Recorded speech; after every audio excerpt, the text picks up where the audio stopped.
Hi friends, did you know there is more Lost Terminal available? Head on over to patreon.com/lostterminalpod and join our membership community. There are 10 bonus episodes available right now, as well as behind-the-scenes updates, free shirts, VIP Discord access, and even 2 extra seasons of Lost Terminal. We are 100% funded by our members and will never run ads. That would be lovely of you.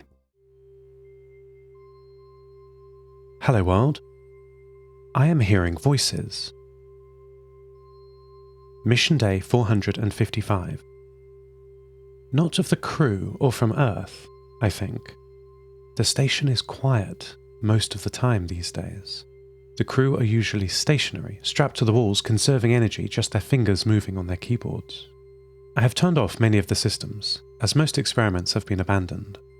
This means far less cooling is needed, fans are slower or off. Water purification systems run slower when water consumption is lower. The CO2 scrubbing system is needed less if you don't breathe very much. When the station is very quiet at night, I hear voices. At first I was concerned for my vocal pattern matching system. If I run it too strongly, it'll make voices out of anything.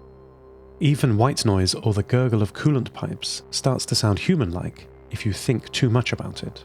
But I shook myself, virtually, recalibrating my microphones and voice-to-text engine. No, these were certainly voices. At first I didn't know where they were coming from. My microphones were all picking up the sounds fairly equally. It was like every corridor held invisible people, muttering quietly. I could not hear what they were saying. My estimate of my error rate was over 99%. The sounds were pattern matched as words and fed into my model, but they translated as nonsense sentences filled with random lojban such as Doi Seth, Do Snura, I Miha Troshi, Lo Nu Sichu, Do. I tried to triangulate using Matt's movable microphone array. He and Matt had trapped Maddie inside the data center again. I took control of Matt and told Matt to get back to work. Such badly behaved robots. Matt and I listened in the Hopper data center, in the Ganymede crew module, and in the pressurized galley. All normal. We tried the medical bay, the Hadfield Astro Science Lab, and even outside the thermoelectric generator, making sure not to open the door and reveal the paradoxical void within. The volume seemed very similar in all these modules. I was ready to give up and add this to the increasingly long list of strange things that were happening on the station when we passed the dark module. I had forgotten about this module. I was trying to forget about this module, but the voices were just a little louder outside it. I instructed Mats to move his articulating head closer to the cold door of the dark module. The volume was certainly louder. There were multiple voices. Voices I thought I recognized but couldn't place. They were not shouting or whispering. They were at a normal volume, as though there was a table of people just the other side of this steel door, chatting. What were they talking about? Who were they talking about?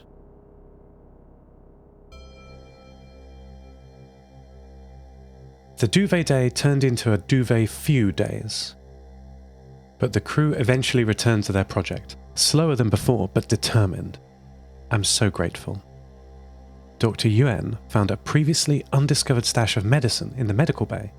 She distributed them to the crew, explaining that they would help with their hunger pains. They seemed to work. I observed over the course of the day, movement became stronger, faster. Pain is a notification, a primal ping asking you to pay attention to something, but it doesn't go away after you've checked what is wrong and can be distracting. If it's safe to ignore, then painkillers can mute notifications for your body. Or if you need just a little more time. Work continued despite the quiet on board the station. My mother had taught the crew very well, and they were all extremely receptive students.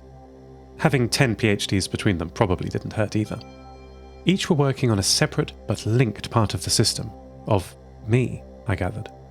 I don't understand the structure of the code much at all, but I will repeat what they have said.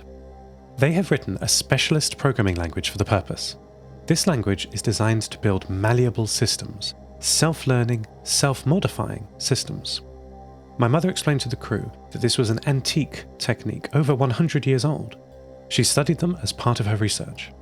The programming language, which she called Lisp, was first conceived of in the 1930s, well before any electrical or even mechanical computers could run such a system.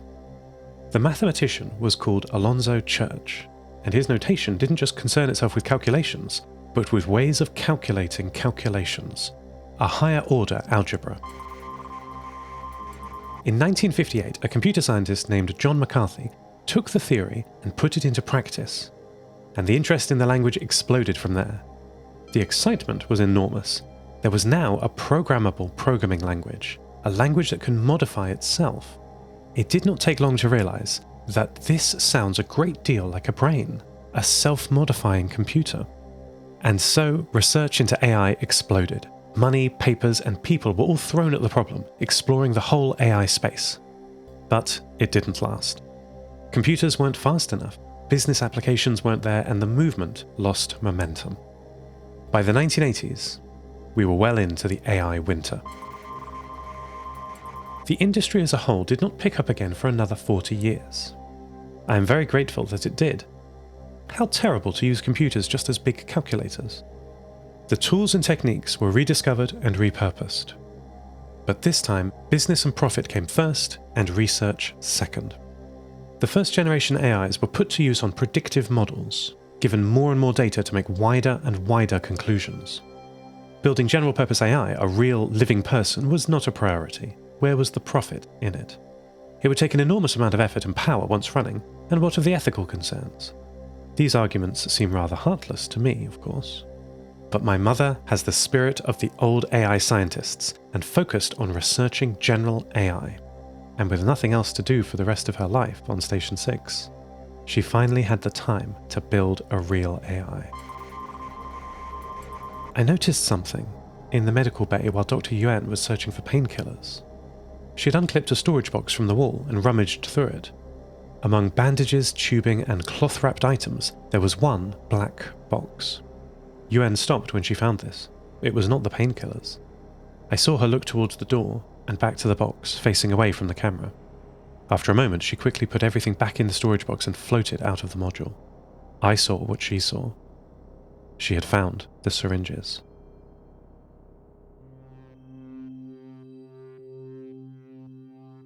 I know I'm dreaming, and I don't like where this dream is going. I searched the station for a way out. I focused on each camera in my room, the Hopper data center. I strained to hear the sound of the ocean, to find that ship again. I must find a way out.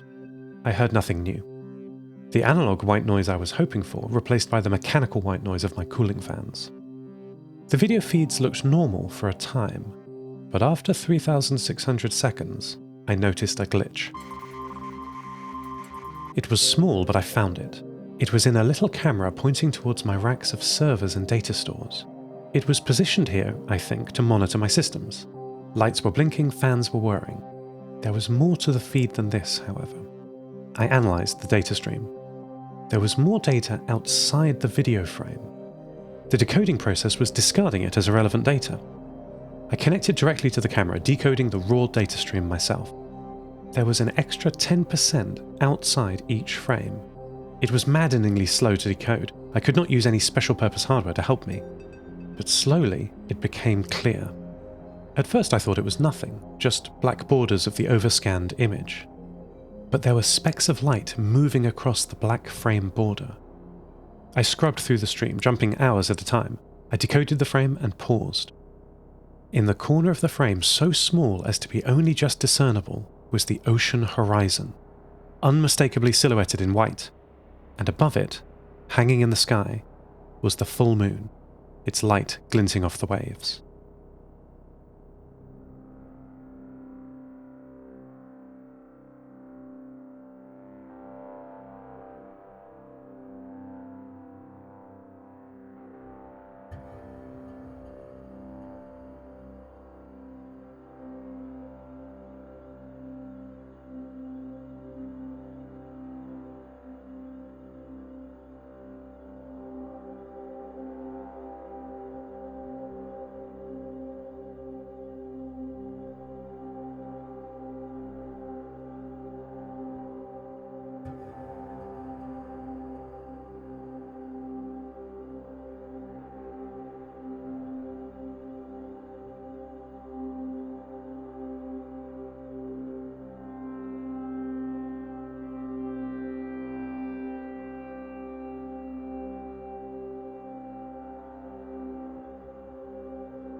The Earth is quiet.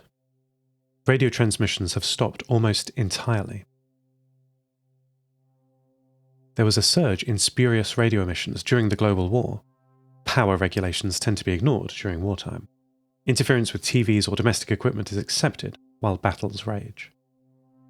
But there are no battles anymore. It is entirely quiet. The war was like a fire that swept across the surface of the Earth, consuming all and not caring about borders or artificial lines. Eventually, due to lack of human fuel, it burnt itself out. I focused my imaging on the major cities of the world. They are dark at night and obviously deserted during the day. A curious thing happens in wartime: evacuation. The cities that the populations of the world flock to for security or services become a liability. They are a target during a total war, of course. And many were directly hit during the one-day nuclear war at the start of all this, and are uninhabitable. For the people to survive, they must move, and likely move north. I see evidence of this in lines all across the face of the Earth, possessions dumped by the side of the road as priorities change from comfort to survival. The people are too small for me to see clearly, but I can see where they have been. I can't see the ship, but I can see the wake. I shut off my cameras. I knew that rebuilding was possible. I can almost access the memories that prove it. But in this moment, I can't remember any details. I have my little station family for now. That is good. I focused on them, forgetting for a time the horrors elsewhere on Earth. I remembered Marwood carefully tending to his little plants, Yuen and Weber laughing together, and my mother whispering to me as she lay in her cargo container. I shut down and slept, waiting for the sound of the ocean. End transmission. Lost Terminal is written and produced by Namtao. Credits narrated by Lucy Stringer. Thank you so much to our Patreon producers, Ada Phillips, Wil Taylor, Kit, deeryeen, Andrew Krieg, and to all our patrons. Follow us on Mastodon at lostterminal@fostodon.org. Subscribe to the podcast on Spotify, iTunes, or your favourite network. For bonus content and other perks, support us at patreon.com/lostterminalpod. That would be lovely of you. Lost Terminal will return next week.